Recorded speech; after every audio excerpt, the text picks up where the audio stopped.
27 फरवरी 2019 शाम करीब 3 से 4 बजे के बीच दिल्ली के सरिता विहार पुलिस स्टेशन पर एक अनजान व्यक्ति का घबराया हुआ कॉल आता। वह पुलिस को बताता है कि सरिता विहार के पास रेलवे ट्रैक पर एक लड़की की लाश पड़ी है। जैसे ही पुलिस को यह खबर मिलती है, वे तुरंत मौके पर पहुंच जाते हैं। लेकिन वहां पहुंचते ही पुलिस का दिल दहल जाता है। रेलवे ट्रैक पर 24-25 साल की एक युवती की लाश पड़ी थी। पहली नजर में मामला आत्महत्या जैसा लगा, लेकिन जैसे जैसे पुलिस ने इस केस की तफ्तीश की, एक ऐसा खौफनाक सच सामने आया जिसे सुनकर आपके रोंगटे खड़े हो जाएंगे। आज की हमारी कहानी इसी रहस्यमयी मर्डर मिस्ट्री पर आधारित है। इसमें कुछ ऐसे राज खुलेंगे जो आपको एक बहुत बड़ी सीख देकर जाएंगे। कैसे हम अपने परिवार को ऐसी भयावह घटनाओं से बचा सकते हैं। तो आखिर तक इस रूह कंपा देने वाली कहानी में मेरे साथ बने रहिएगा। अगर आप चैनल पर पहली बार आए हैं तो वीडियो को लाइक करें, चैनल को सब्सक्राइब करें और आखिर तक इस वीडियो को पूरा जरूर देखें। अंत में कमेंट बॉक्स में अपनी राय जरूर दें। आप इस केस के बारे में क्या सोचते हैं। यह कहानी दिल्ली के अंबेडकर नगर की है। साल 2019 में यहाँ 24 साल की सिमरन नाम की एक लड़की रहा करती थी, जो न केवल दिखने में खूबसूरत थी बल्कि पढ़ाई में भी बेहद होशियार थी। सिमरन हमेशा हंसकर और बड़े आदर सत्कार के साथ लोगों से मिलती थी, लेकिन किसी ने सोचा भी नहीं था कि उसके साथ एक ऐसा दर्दनाक हादसा हो जाएगा जिसने न सिर्फ दिल्ली बल्कि पूरे भारत को झकझोर कर रख दिया था। 25 फरवरी 2019 की सुबह करीब 10 बजे सिमरन अपने घर से किसी जरूरी काम का कहकर निकलती है। हालांकि उसने अपने माता पिता को यह नहीं बताया कि वह कहाँ जा रही है। उसने बस इतना कहा कि वह जल्द ही वापस आ जाएगी। घर वाले भी जानते थे कि सिमरन पिछले कुछ दिनों से नौकरी की तलाश में थी, इसलिए उन्होंने ज्यादा सवाल नहीं किए और सोचा कि शायद वह किसी इंटरव्यू या काम की खोज में बाहर गई होगी। लेकिन सुबह से दोपहर और फिर शाम हो जाती है, पर सिमरन घर वापस नहीं लौटती। घर वालों को अब चिंता होने लगती है। वे बार बार सिमरन को कॉल करते हैं, लेकिन उसका फोन स्विच ऑफ आता है। घबराए हुए माता पिता उसके दोस्तों को फोन करते हैं, मगर कोई भी नहीं जानता कि सिमरन कहाँ गई है। वे अपने रिश्तेदारों से भी संपर्क करते हैं, लेकिन वहां भी सिमरन का कोई सुराग नहीं मिलता। पूरा परिवार पूरी रात उसे ढूंढता रहता है, लेकिन सिमरन का कोई पता नहीं चलता। अगली सुबह सिमरन के पिता अंबेडकर नगर पुलिस थाने पहुंचते हैं और उसकी गुमशुदगी की रिपोर्ट दर्ज कराते हैं।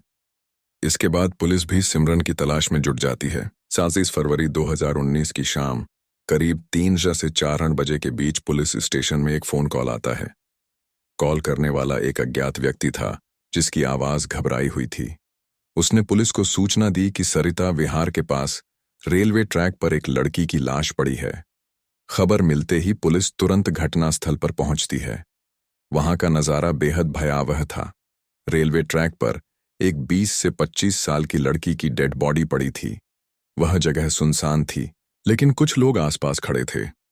जैसे ही पुलिस ने लाश का निरीक्षण किया, पहली नजर में मामला खुदकुशी जैसा लगा। लेकिन तभी एक पुलिसकर्मी की नजर लड़की के गले पर पड़े गहरे नीले निशानों पर गई। यह निशान अजीब थे और मामला कुछ संदिग्ध लगने लगा। इसके बाद पुलिस ने लड़की की तलाशी ली। उसके कपड़ों से एक मोबाइल फोन और एक लेटर बरामद हुआ। जब पुलिस ने वह पत्र खोला तो उसमें लिखा था, मेरा नाम सिमरन है। मैं दिल्ली के अंबेडकर नगर की रहने वाली हूँ। मुझे आरुष नाम के लड़के से प्यार हो गया, लेकिन बाद में पता चला कि वह शादीशुदा है। फिर भी मैं उसके साथ थी, मगर उसकी माँ हमारे रिश्ते के खिलाफ थी और धीरे धीरे आरुष भी अपनी माँ के साथ हो गया। उसने अपने 2 दोस्तों के साथ मिलकर मुझे टॉर्चर करना शुरू कर दिया। अगर मेरी मौत हो जाए तो इसके जिम्मेदार आरुष और उसके 2 दोस्त होंगे। पत्र के अंत में आरुष का फोन नंबर और पूरा पता लिखा हुआ था। यह पत्र पढ़ते ही पुलिस को साफ समझ आ गया कि सिमरन की मौत कोई आत्महत्या नहीं बल्कि एक साजिश थी। पुलिस ने तुरंत मामले की जांच शुरू कर दी, लेकिन दोस्तों, कई बार जो हमें साफ तौर पर दिखता है, हकीकत में वैसा नहीं होता। इस आसान दिखने वाले केस में भी कुछ ऐसा ही हुआ। जब इस लेटर और पूरी घटना की सच्चाई सबके सामने आई, तो लोग यह सोचने पर मजबूर हो गए कि क्या ऐसा भी हो सकता है। यह केस पुलिस के लिए अब तक का सबसे अनोखा मामला बन चुका था, और शायद जब आप इस कहानी की असली हकीकत जानोगे तो इसे कई दिनों तक भूल नहीं पाओगे। अब पुलिस सिमरन की बॉडी को पोस्टमार्टम के लिए भेज देती है और तुरंत अंबेडकर नगर पहुंचकर उसके पिता से मिलती है। पुलिस उन्हें पूरी घटना के बारे में बताती है। इसके बाद एक पुलिसकर्मी सिमरन की बॉडी की तस्वीर दिखाता है। तस्वीर देखते ही सिमरन के पिता जोर जोर से रोने लगते हैं और बताते हैं कि यह उनकी ही बेटी है जो पिछले 2 दिनों से लापता थी। उन्होंने उसकी गुमशुदगी की रिपोर्ट भी पुलिस स्टेशन में दर्ज करवाई थी। अब पुलिस को यकीन हो जाता है कि मरने वाली लड़की सिमरन ही है। फिर पुलिसकर्मी वह लेटर जो सिमरन की जेब से मिला था उसके पिता को दिखाते हैं और पूछते हैं कि क्या यह हैंडराइटिंग सिमरन की है। सिमरन के पिता ने लेटर ध्यान से देखा और रोते हुए बोले, हाँ, यह मेरी बेटी की ही लिखावट है। इसके बाद पुलिस सिमरन का अंतिम संस्कार करवाकर इस केस की गहराई से तफ्तीश में जुट जाती है। सबसे पहले पुलिस सिमरन के फोन की डिटेल्स निकलवाती है। पता चलता है कि उसका आखिरी कॉल आरुष को किया गया था। इसके बाद पुलिस की एक टीम लेटर में लिखे पते पर यानी आरुष के घर पहुंचती है, लेकिन जब पुलिस वहां पहुंचती है तो आरुष घर पर नहीं होता। पुलिस तुरंत उसकी लोकेशन ट्रेस कर उसे गिरफ्तार कर लेती है। इसी के साथ एक दूसरी पुलिस टीम आरुष के 2 दोस्तों को भी अलग अलग जगहों से गिरफ्तार कर लेती है। अब पुलिसकर्मी आरुष को बताते हैं कि उसने अपने 2 दोस्तों के साथ मिलकर सिमरन की हत्या की है। वे उसे वह पत्र दिखाते हैं जिसे सिमरन ने लिखा था। लेकिन दोस्तों, जैसे ही आरुष वह पत्र देखता है उसके पैरों तले जमीन खिसक जाती है। वह हैरान रह जाता है और पुलिस से कहता है, मैं किसी सिमरन नाम की लड़की को नहीं जानता। यहां तक कि मेरे दूर दूर तक के रिश्तेदारों में भी सिमरन नाम की कोई लड़की नहीं है। प्यार तो छोड़िए, मैंने आज तक सिमरन नाम की किसी लड़की से मुलाकात तक नहीं की है। आरुष की यह बात सुनकर पुलिस को लगा कि वह झूठ बोल रहा है। उन्होंने अपनी तरह से उससे सख्ती से पूछताछ की, लेकिन आरुष हर बार वही जवाब दोहराता रहा, वह सिमरन को नहीं जानता। पुलिस ने राज उगलवाने के लिए हर संभव तरीका आजमाया, लेकिन फिर भी उन्हें आरुष से कोई ठोस जानकारी नहीं मिली। अब पुलिस को समझ आ गया कि इस केस की जांच किसी और तरीके से करनी होगी। उन्होंने तुरंत आरुष का फोन जब्त किया और उसकी कॉल डिटेल्स निकलवाईं। जांच में सामने आया कि 25 फरवरी को सिमरन के फोन से आरुष को एक कॉल किया गया था। लेकिन चौंकाने वाली बात यह थी कि आरुष की तरफ से कभी भी सिमरन को कोई कॉल नहीं किया गया था। यही नहीं, जब पुलिस ने आरुष की पुरानी कॉल डिटेल्स भी चेक की तो पाया कि सिमरन और आरुष के बीच एक बार भी बातचीत नहीं हुई थी। यह देखकर पुलिस वालों का माथा ठनक गया। आखिर यह कैसे हो सकता है? अगर कोई प्रेमी प्रेमिका है तो कभी न कभी उन्होंने आपस में बात जरूर की होगी। अब पुलिस वालों को भी लगने लगा कि हो सकता है आरुष सच बोल रहा हो। यह आसान सा दिखने वाला केस अब पुलिस को एक अलग मोड़ पर ले जा रहा था। पुलिस के लिए यह समझना मुश्किल हो गया था कि आखिर माजरा क्या है। आरुष कह रहा था कि वह सिमरन को नहीं जानता, लेकिन सिमरन ने अपने हाथों से लिखे सुसाइड नोट में अपनी मौत का जिम्मेदार आरुष को ठहराया था। इतना ही नहीं, 25 फरवरी को उसने आरुष को कॉल भी की थी। अब यह केस एक अजीब पहेली बनता जा रहा था।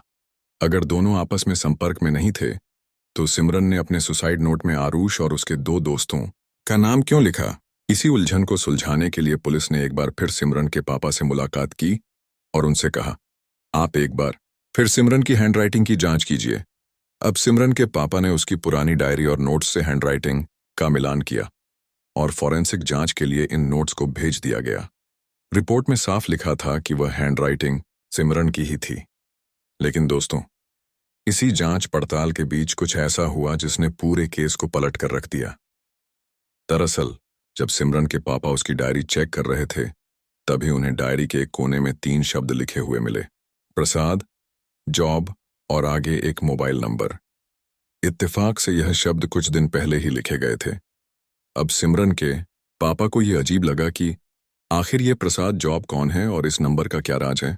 इसकी सच्चाई जानने के लिए उन्होंने तुरंत अपना फोन निकाला और उस नंबर पर कॉल लगा दी।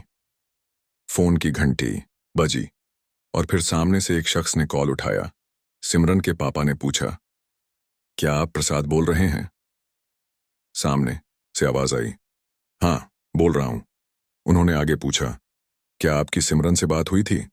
तो सामने वाले ने जवाब दिया, हाँ, करीब 20 दिन पहले एक जॉब के सिलसिले में बात हुई थी। अब इतनी बात करने के बाद सिमरन के पिता फोन रख देते हैं। लेकिन दोस्तों, कुछ सेकंड की बातचीत के दौरान ही सिमरन के पापा नोटिस करते हैं कि जिस शख्स से वे बात कर रहे थे वह घबराया हुआ था। जैसे ही सिमरन का नाम लिया गया वह सहम गया। ये बात उन्हें अजीब लगती है और बिना समय गंवाए वे तुरंत पुलिस को कॉल करते हैं और उस शख्स का नंबर पुलिस को दे देते हैं। पुलिस को जैसे ही यह नंबर मिलता है वे तुरंत इसकी कॉल डिटेल्स निकालते हैं। जांच के दौरान पुलिस को एक बड़ा सुराग हाथ लगता है। इस नंबर से 25 फरवरी को सिमरन से बात की गई थी, लेकिन इससे भी चौंकाने वाली बात यह थी कि 27 फरवरी को इस नंबर की लोकेशन उसी रेलवे ट्रैक के पास पाई गई थी जहां से सिमरन की बॉडी बरामद हुई थी। इतना पता चलते ही पुलिस इस नंबर के मालिक को ट्रेस कर लेती है और उसे गिरफ्तार कर थाने ले आती है। पूछताछ में पता चलता है कि वह शख्स प्रसाद नाम का है। जब पुलिस उससे सवाल जवाब करती है तो पहले वह कहता है कि उसने सिमरन से सिर्फ जॉब के सिलसिले में बात की थी, लेकिन पुलिस को उस पर पूरा शक था, इसलिए कड़ी पूछताछ की जाती है। दबाव बढ़ते ही प्रसाद टूट जाता है और पूरी सच्चाई उगल देता है। एक ऐसी सच्चाई जिसे सुनकर पुलिस वाले भी दंग रह जाते हैं। अब कहानी असली मोड़ लेती है। प्रसाद, जिसका पूरा नाम दिनेश प्रसाद था, पहले चोरी के एक मामले में पकड़ा गया था और तिहाड़ जेल में बंद था। वहीं उसकी मुलाकात धनंजय और बंटी नाम के 2 अपराधियों से हुई। धीरे धीरे तीनों में दोस्ती हो गई और वे एक दूसरे से अपनी जिंदगी की बातें शेयर करने लगे। लेकिन एक दिन किसी बात पर बंटी की धनंजय और प्रसाद से जेल में झगड़ा हो गया। बात इतनी बढ़ी कि बंटी ने दोनों की बुरी तरह पिटाई कर दी। इसके बाद जेल में ही धनंजय और प्रसाद की बंटी से दुश्मनी हो गई। कुछ समय बाद धनंजय और प्रसाद को जमानत मिल गई और वे जेल से बाहर आ गए। लेकिन उनके दिमाग में बदले की आग जल रही थी। लेकिन उनके मन में अभी भी बंटी से बदला लेने की आग जल रही थी। लेकिन बंटी अभी भी जेल में था, तो अब प्रसाद और धनंजय ने बंटी से बदला लेने का पूरा प्लान बनाया। उन्होंने सोचा कि क्यों न बंटी के भाई को, जिसके बारे में बंटी ने इन दोनों को बताया था, किसी कत्ल के जुर्म में फंसा दिया जाए। बस यहीं से इस मास्टरमाइंड प्लान की शुरुआत हुई। अब प्रसाद ढूंढने लगा एक ऐसी लड़की जिसे मारकर उसके कत्ल का इल्जाम बंटी के भाई पर लगाया जा सके। और दोस्तों, बंटी का भाई और कोई नहीं बल्कि वही आरुष था जिसके बारे में सिमरन ने अपने सुसाइड नोट में लिखा था। एक दिन प्रसाद अपनी दोस्त से मिलता है और उसी दोस्त से उसे पता चलता है कि अंबेडकर नगर की सिमरन नाम की एक लड़की परेशान है और उसे नौकरी की सख्त जरूरत है। बस अब प्रसाद को अपना शिकार मिल गया। उसने अपनी दोस्त के जरिए सिमरन को अपना नंबर भिजवाया और 25 फरवरी को उसे नौकरी का लालच देकर एक लोकेशन पर बुलाया जहां पहले से ही प्रसाद और उसके 2 दोस्त कार में बैठे उसका इंतजार कर रहे थे। जैसे ही सिमरन वहां पहुंची, वे उसे सरिता विहार के एक फ्लैट में ले गए। वहां इन दरिंदों ने 2 दिनों तक मासूम सिमरन के साथ बेरहमी से दुष्कर्म किया। डर और धमकी देकर उसे गन पॉइंट पर मजबूर किया कि वह एक पत्र लिखे जिससे आरुष इस केस में फंस जाए। जैसे ही सिमरन ने वह पत्र लिखा, प्रसाद ने बेरहमी से उसका गला घोंट दिया, जिससे मौके पर ही उसकी मौत हो गई। इसके बाद 27 फरवरी 2019 को इन तीनों ने मिलकर सिमरन के शव को सरिता विहार रेलवे ट्रैक पर फेंक दिया। लेकिन दोस्तों, कातिल कितना भी शातिर क्यों न हो, कानून के शिकंजे से बच नहीं सकता। आखिरकार इन दरिंदों को पकड़ लिया गया और आज वे बिहार जेल में अपने गुनाहों की सजा काट रहे हैं। जिस अमानवीयता और क्रूरता के साथ इन लोगों ने एक बेगुनाह लड़की के साथ दरिंदगी की, वह सोचकर ही रोंगटे खड़े हो जाते हैं। यह कहानी हमें सतर्क रहने और अपने परिवार, दोस्तों और जान पहचान के लोगों को सुरक्षित रखने की सीख देती है। तो दोस्तों, इस वीडियो से कुछ सीखने की कोशिश जरूर करें। वीडियो को लाइक करें, चैनल को सब्सक्राइब करें और कमेंट बॉक्स में अपनी राय जरूर दें।